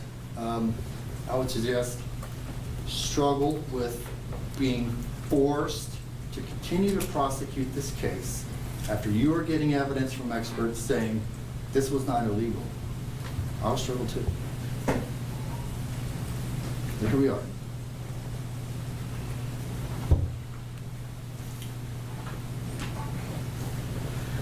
Struggled with what?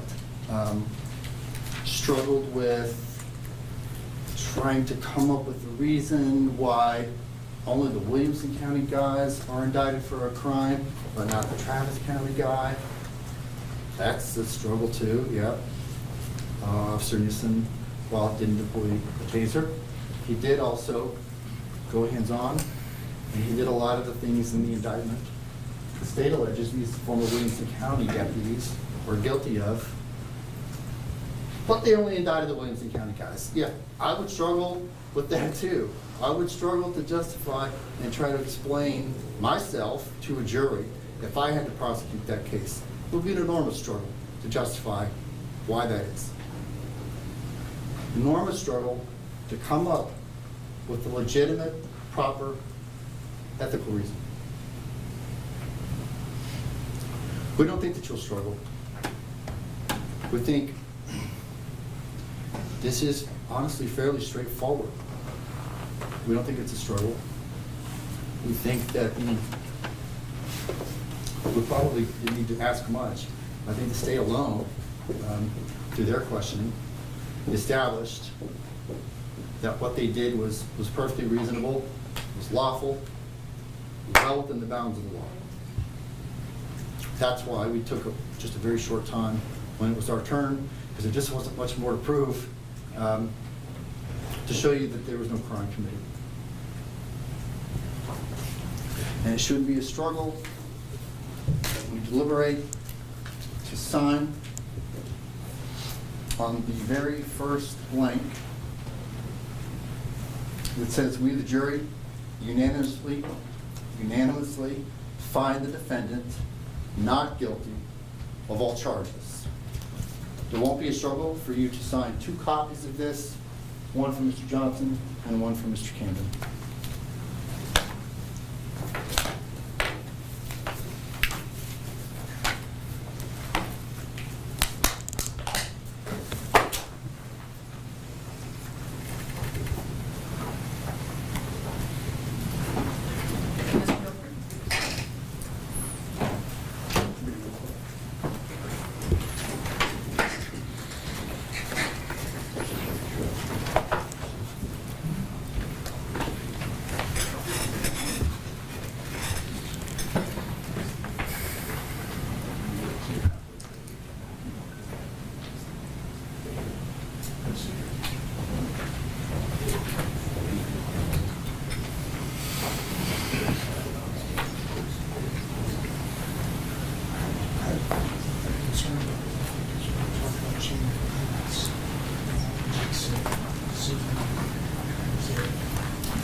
I'm going to be speaking faster than I normally speak.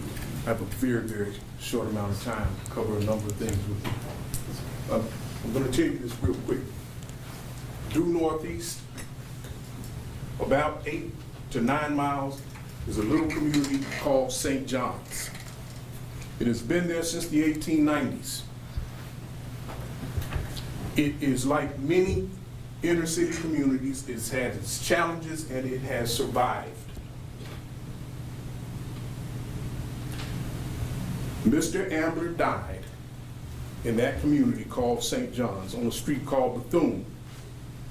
I don't have a lot of time to tell you who Miss Bethune was, but she dedicated her entire life to aligning herself on the side of truth and justice and acting on it. You all are going to have to do that in this case.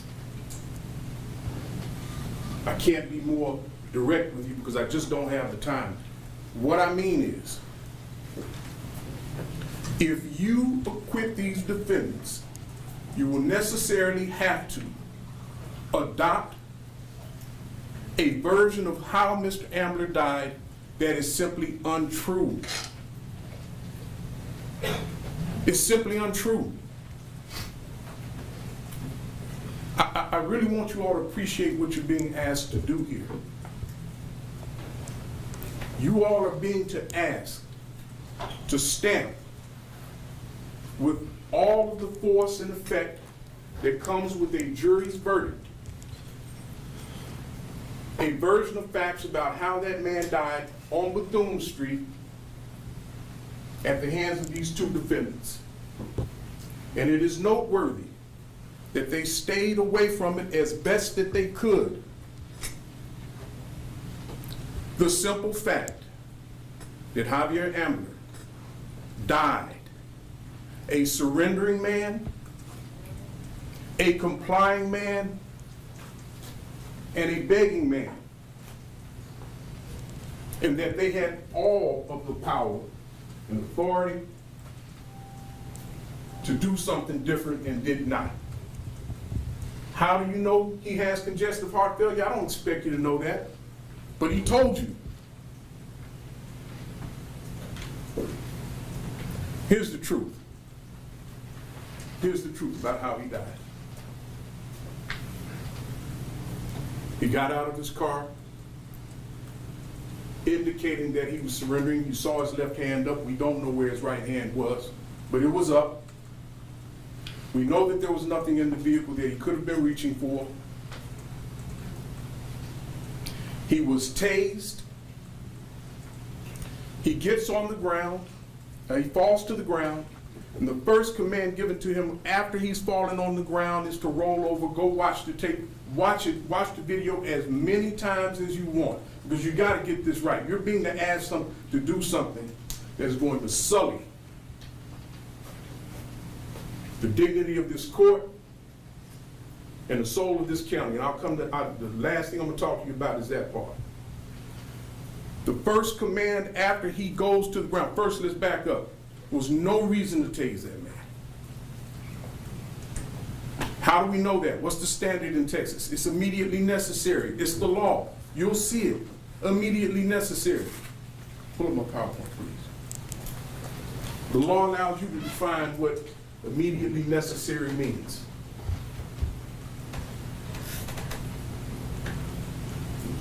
How do we know that there was no exigency that required him to be tased?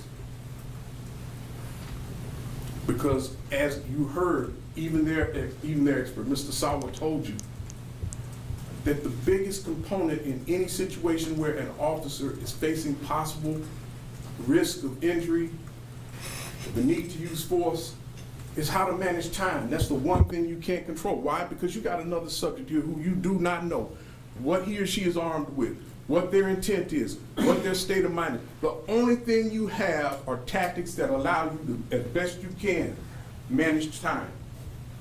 Cover, concealment, distance. You all remember that. They drill these officers in that.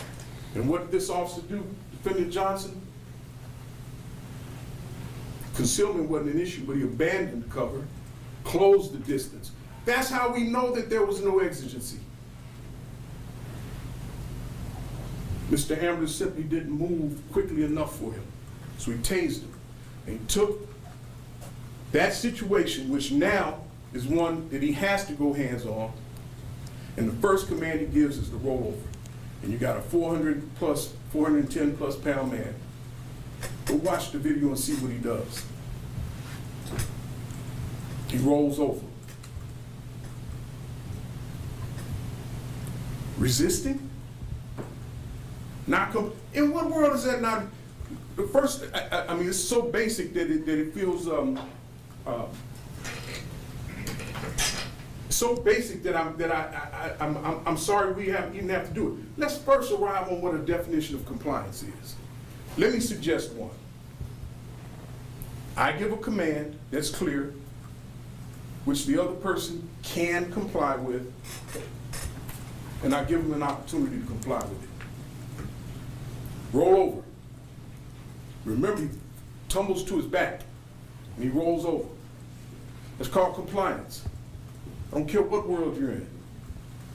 That's compliance. Next command. Give me your hands. What do you see this man do? 410 pound plus man offers them his hand and holds it back for 4 seconds. Offers them his arm and holds it back there for 4 seconds. And this man, this defendant right here, pushes it down to the ground. Resisting? Not complying? Fighting? You have to adopt a false, fantastic falsehood to acquit these men on those grounds. That's not what happened.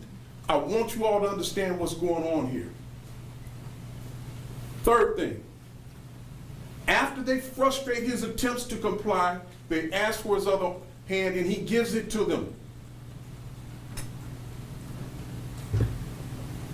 If that's not compliance, there is no such thing. If that's not compliance, then what they were engaged in is something else that amounts that approaches punishment, torture. There's no way you all can look at that video and conclude that Javier Ambler died a non-compliant, resisting, fighting man. It ain't true. The man's father sitting right there. He learned the details about how his son died when you did. And I'm sorry, I'm upset. But this is incredible. And why is it so incredible? Because people take this chair, colleagues of mine, and I can ask them the question. Show them the video. Do you see him offer his arm in response to a directive to give it to them? No. Let's watch it again. Do you see it? No. Well, what about, do you see him push his arm back down the ground? No. Well, what about the other arm? I didn't see that. You got one question. Oh, let me back up. This same witness, you might remember, described in detail the way the dust kicked up on one of the collisions as he's going through the intersection. Detailed. I said something to him about it. And he doesn't even, first of all, he didn't remember it. And then he didn't see it when, there's a reason why he doesn't want to see it. That gives truth to the lie that Mr. Ambler died, a fighting, resisting, non-compliant man. That's not true, and you all know that's not true. So let me tell you what's going on here. That's a narrative, will allow you to walk back to your lives, tell yourself and your friends that that's what happened if you decide to quit, but it ain't true. Don't change what happened on Bethune Avenue, named after a little woman who dedicated her life to finding herself on the right side of truth and seeking justice. Y'all need to seek justice, and it ain't with this fantastic story that is belied by the evidence that you're going to have with you. This is a playbook. If these defendants did not know anything about, y'all remember the demonstration with all of the things being thrown out of the car? Why are we talking about that? Javier Ambler deserved to be arrested, taken to jail and booked, given a place to, given a place to spend the night, and if he couldn't make bond, end up in the courtroom just like this, and one of our officers, prosecutors, prosecute his case. That's what he deserved. And it was their job to make sure that that happened. That didn't happen. Although he was a compliant man. He died a compliant, non-resisting man, pleading for his life and supplying them with all of the information that any decent person would have found a way to, at a minimum, stop tasing him. Matter to you all? Are you all moved by the fact that somebody from California is the one that came and told you that?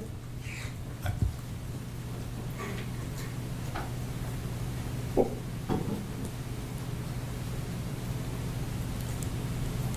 look, you all got a decision to make here.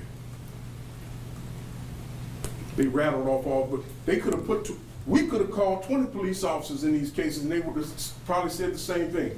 And you know how many times Javier Ambler would have been dead had they been the responding officers? 20 times.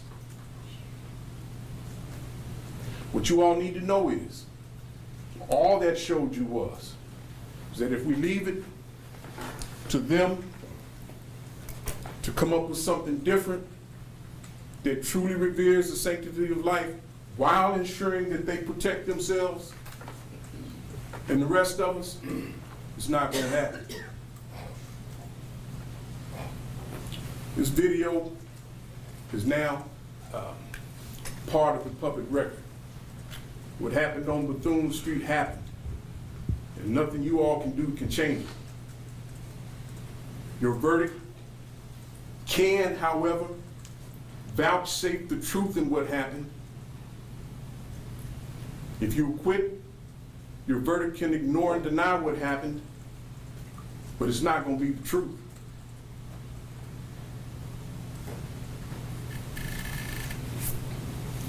Listen,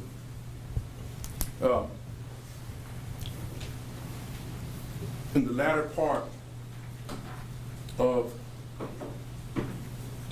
the last few minutes of Javier Ambler's life, you will see that he braced himself. Now let's assume for a moment that that's non-compliance. So the latter part, this is after he's offered them his arm, both arms. This is after he's rolled over and the man is dying.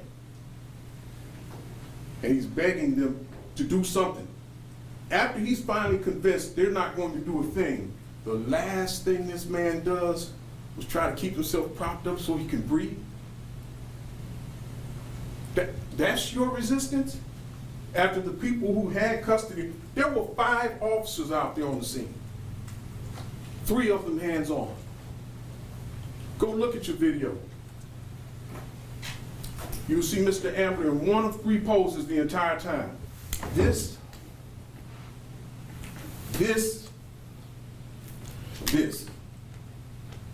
You Sorry, I'm not trying to be in your personal space, but that happens to be where this table is. Those are the poses that that man assumed for the entirety of the time before he died. And all of them were his attempts to make sure that he could breathe when they would do nothing to alleviate what he was telling them. Look, you all heard the playbook. DA's office hides evidence. Javier Ambler had 3 cell phones. He possibly was going to meet up with his cohorts. Tell me what any of that has, how does any of that help you decide whether he was resisting them and that there was an immediate need to use any force against them? It does not. Trust me, I've seen this. It's to help you become more comfortable with this false narrative that they're telling you as to what happened when you got the video in front of you. Don't let that happen. There's too much being sacrificed here. We always talk about the sacrifice that our police officers and our armed services members make, which his father's one of them. They sacrifice their lives and put it on the line every day. But do you know what the biggest sacrifice is? The one from which there's no return? It's when you sacrifice the ideals that people like his father make. The ideal here is truth. Y'all know what happened out there. You got the video of it. This ain't for, Kim wants to go across the state bar and complain on me on this case, he's welcome to it. I don't, that's his business. I'll deal with that. But don't y'all walk out of here. Don't walk out of here basing your decision on, at a minimum, that first thing in his decision-making model, that would solve 3 of them right there. None of this was immediately necessary. And you could deal with the causation, but none of this was immediately necessary.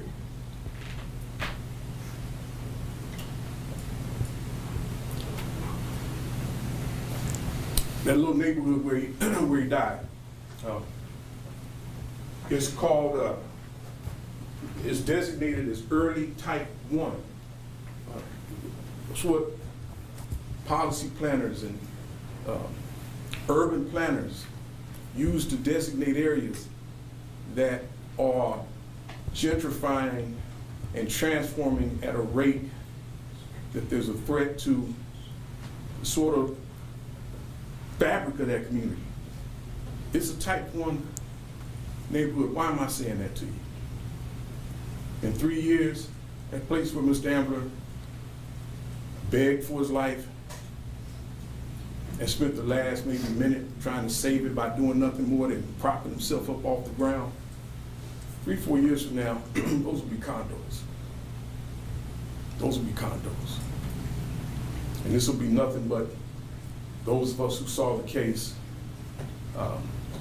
something that experienced in our lives.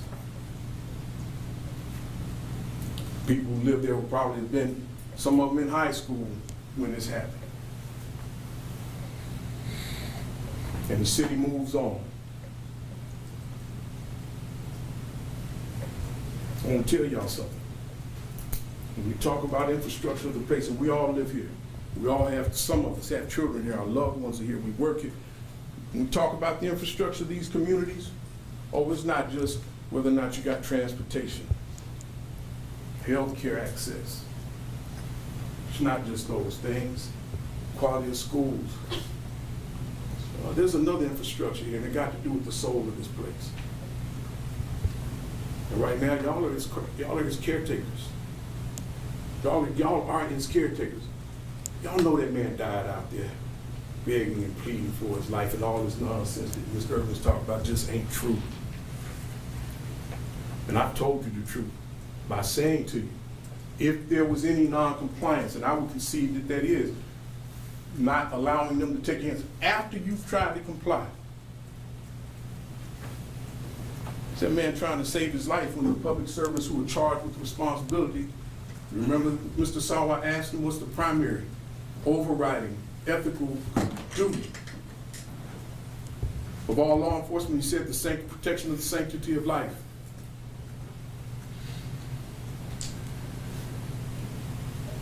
So it's no badge of honor that the police officers who we had to call to the stand are willing to say they do it too. I think that tells you that you're going to have to do something if you think there's something that needs to be done here. Our military answers to our president, who's the commander-in-chief. And in this case, these officers answer to you all. Now, the law does not allow me to tell you all what people expect. It's not the way it works. Permissible closing argument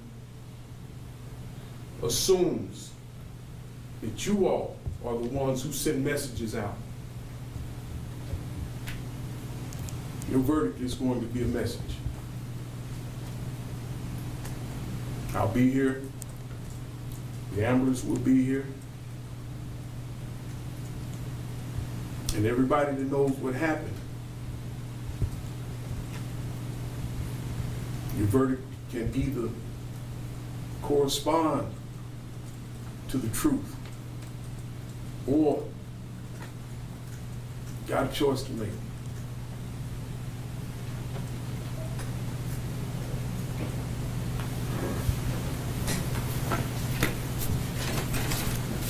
I'm wrapping up, Your Honor. Okay. Thank you.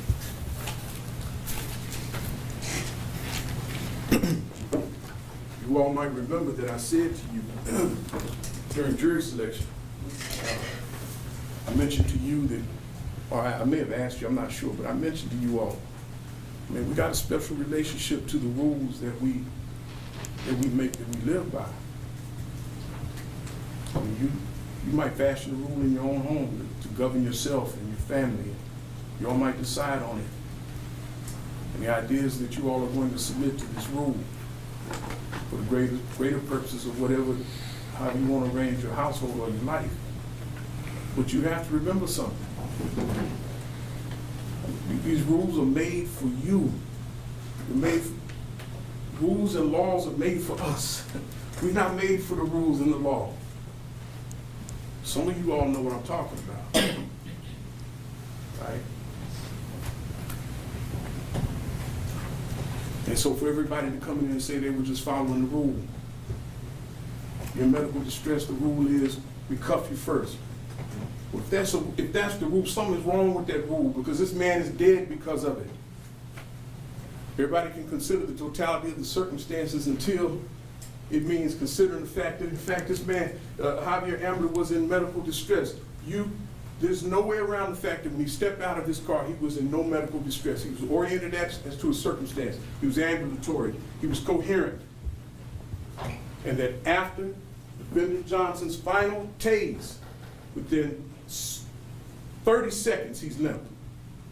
No way around that. Work your way through the I don't have time to go through all the causation, but you all have seen it. But you answer that first question in Mr. Irvin's diagram, that'll deal with 3 of the legal issues. None of this was immediately necessary. None of it was justified. It was unnecessary, unlawful, and unreasonable. Then work your way through the rest of them. Listen, thank you all, especially for allowing me to invade your personal space and so on. But thank you all for your duty. We'll be here. We trust that you all will be fealty to the truth as you can see it on the videos in these cases. Godspeed to you.